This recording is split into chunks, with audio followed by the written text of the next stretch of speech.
Welcome, Guardians. This is Turgaya here to talk to you about Destiny 2 news. As you are probably more than aware, the Destiny 2 hype train is going full steam. Right now, it's pretty hard to get on the internet without seeing spoilers galore for Destiny 2. Like every other YouTuber, I was preparing for a series of news videos, and frankly, I burned myself out on Destiny 2 news. I thought I'd take a different route from most YouTubers and sum up some of the stuff that is out there without the spoilers. Naturally, anything I tell you at all will have some spoilers, but I'll do my best to keep those about game mechanics and systems and leave anything about the story out. Well, except for the last thing I'm going to show you, but I'll warn you before I do that. I will give links to the sources I use, and some of those are spoiler-filled. As always, if this video is something that you enjoy, please consider hitting the like button and or subscribing to the channel. If you do subscribe, don't forget to hit the bell to make sure and get my updates. Okay, let's get to it. First off, there's a lot to do in Destiny 2. Bungie said that they had a problem where they discovered in testing that they had more content than character progression in the game. In other words, you'd be max level and power, the new light level, before you've finished all the activities. There are a lot of videos and articles detailing it all, including this one from Polygon, to the point where I'm pretty sure I can run all the activities in the European Dead Zone from memory. IGN or Game Informer had a 90-minute video they put up of just playing the European Dead Zone activities. The short version is that they've built all the patrol zones around public events, side quests called adventures, and mini dungeons called lost sectors. Now, about a month ago, I made a video based on early information that talks about these activities, but we didn't have any of the spoilery information or details, so it's pretty safe viewing. The link should be on screen now, and it will be in the description below. The one update I will give you to that video is that the lost sectors have been critiqued for lack of replayability.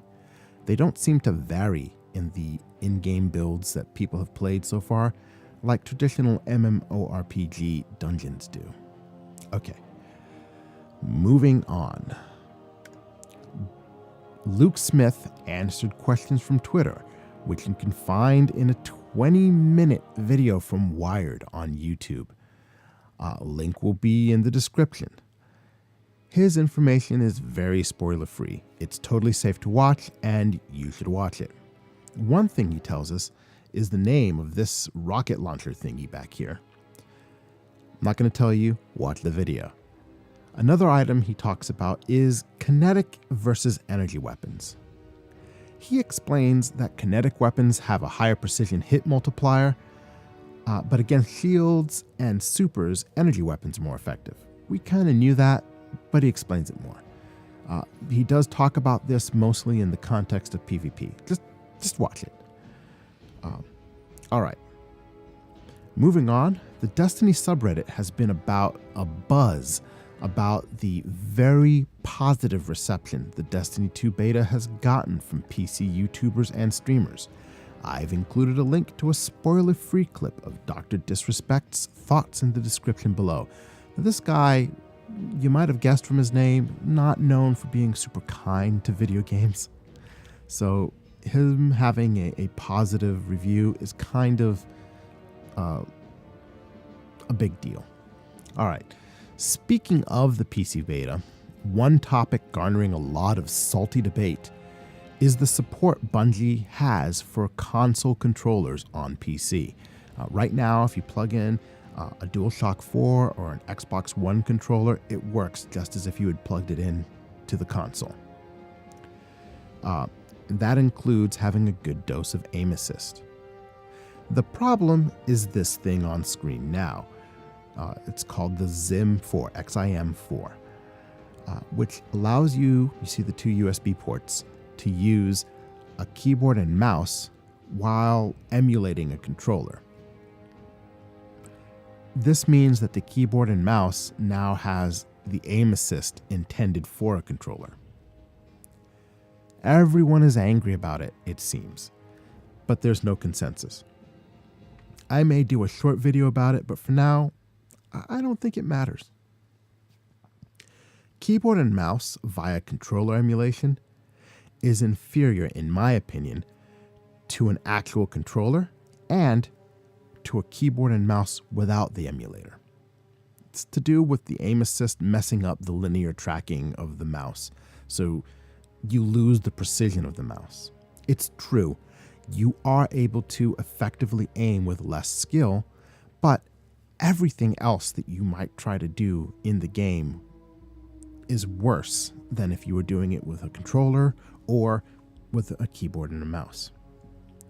So, in my view, you'll be better off just practicing with a regular keyboard and mouse arrangement for the PC for a couple of weeks.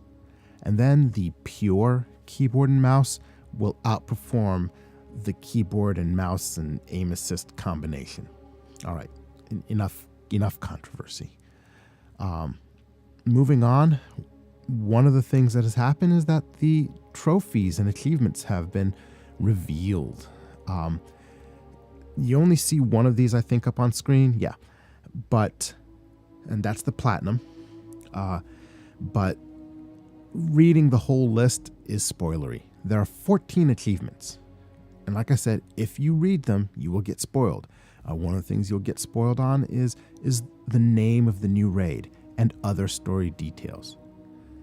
I'll go over a few spoiler-free ones.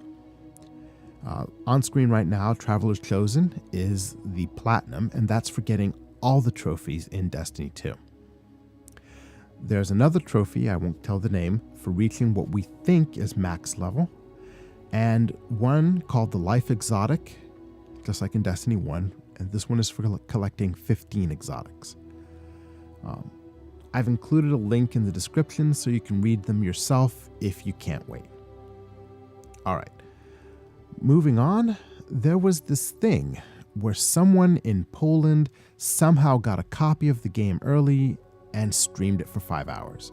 It's being called the Polish leak. Lots of spoilers, obviously, but also some details that might be shareable. One I thought I could share is the vault size.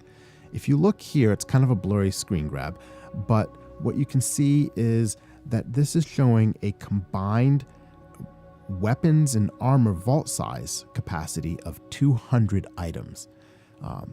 It's hard to see in this screen grab, but this is, there's some guns here and there's some armor, and you have 200 items max. Now that's a little bit less than what you can store right now in Destiny 1. In Destiny 1, it's separated. You have a page for weapons and a page for armor. The page for weapons has 108 storage slots. The page for armor has 108 storage slots, for a total of 216 storage slots.